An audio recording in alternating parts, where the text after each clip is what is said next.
2005 पासून रोजगार हमी योजना सुरू झाली तेव्हापासून अनेक रोजगार सेवक येथे कार्यरत आहेत। मात्र गेल्या 7 महिन्यापासून त्यांचे मानधन जे आहेत ते रखडलेले आहेत।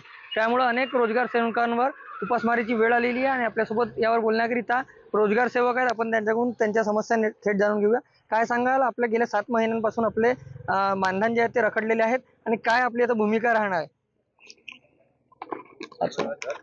8 मार्च 2021 ला एक शासन निर्णय शासनाने काढला आणि त्याच्यामध्ये 4 निर्णय होते, परंतु शासनाने त्याच्यापैकी 2 लागू केले आणि रोजगार सेवकाच्या फायद्याचे 2 शासन निर्णय त्यांनी लागू केले नाही। त्यांच्यामध्ये आम्हाला मॅन्डेटनुसार मानधन देणे आणि आमचा जो TAD होता तो थांबवला, परंतु आम्हाला वाढीव मानधन 2021 चा होता तो देण्यात आला नाही आणि आमच्या खात्यावर जो पेमेंट देणार होते ते दिलेलं नाही। त्यानंतर सप्टेंबर महिन्यामध्ये एक पत्रक आला, त्याच्यामध्ये पण लिहिलेलं आहे की रोजगार सेवकाच्या खात्यावर थेट मानधन देण्यात यावा, परंतु तोही अजूनपर्यंत मिळालेला नाही। त्यानंतर आम्हाला अल्पहार आणि प्रवास भत्ता 13 मध्ये शासन निर्णय आला, 17 पर्यंत मिळाला, परंतु 17 पासून 21 पर्यंत आम्हाला तो अजूनपर्यंत मिळालेला नाही। वारंवार मागणी केली आहे आणि शासन जो शासन निर्णय काढते तर आपल्या फायद्याचे ते लागू करतात आणि रोजगार सेवकाच्या फायद्याचे लागू करत नाही। आम्हाला TAD हवाय आणि आम्हाला 0.50 चे जो पैसे मिळत होते स्टेशनरी खर्च तो पण शासनाने 17 पासून दिलेला नाही आणि सर्व काही काम करते वेळेस स्टेशनरी उपलब्ध करते वेळेस रोजगार सेवकाला आपल्या खिशातून पैसा खर्च करावा लागतो आणि फार मोठा बोजा रोजगार सेवकावर पडत आहे।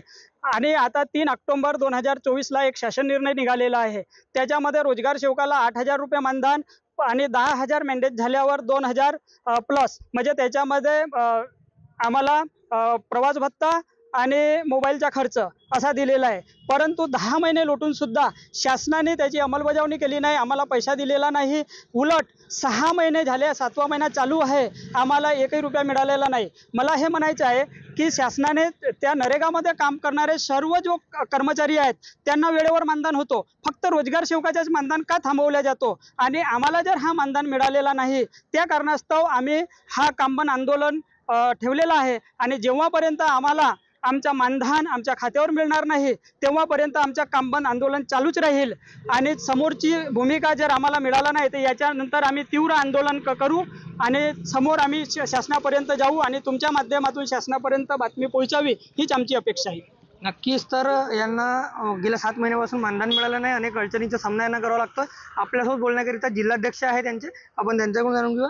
काय सांगाल, कामबंद आंदोलन आपण 25 ऑगस्ट पासून सुरू केलेलं आहे, समोर आपली काय भूमिका राहील, केव्हापर्यंत म्हणजे कुठपर्यंत पोहोचणार आहात आपण आणि काय नेमकी मागणी कशा प्रकारे करणार आहात? राज्याचे तत्कालीन मुख्यमंत्री यांनी 3 ऑक्टोबर 2024 रोजी शासन निर्णय काढला आणि त्या शासन निर्णयानुसार आम्हाला ग्राम रोजगार सेवकाला जवळजवळ 11 महिने होत आहेत मानधन मिळालेला नाही आणि प्रचलित मानधन जवळजवळ 6 महिने होत आहेत तोही मिळालेला नाही।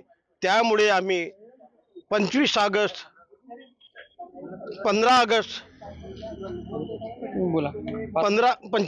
2025 पासून राज्यातील संपूर्ण राज्यातील काम बंद आंदोलन पुकारलेलं आहे आणि त्यामध्ये जर आमच्या मागण्या मंजूर केल्या नाही तर मात्र आम्ही 11 सप्टेंबर 2025 पासून भीक मागू आंदोलन करीत आहोत। ह्यावरही सरकारने लक्ष दिलं नाही तर मात्र आम्ही आयुक्त कार्यालय नागपूर इथं राज्यव्यापी बेमुदत असं आम्ही आंदोलन करणार आहोत। तेवढ्यावरही जर शासनाने लक्ष दिलं नाही तर आम्ही मात्र सर्व संघटना एकत्रित येऊन मुंबई मंत्रालयावरती आमचा धडक मोर्चा राहील। जोपर्यंत आमच्या मागण्या पूर्ण होत नाही तोपर्यंत आमचं आंदोलन सुरूच राहील।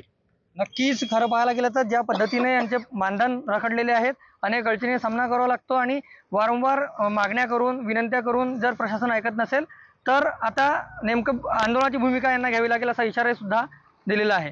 रुपेश सपाटे, TV9 मराठी, भंडारा।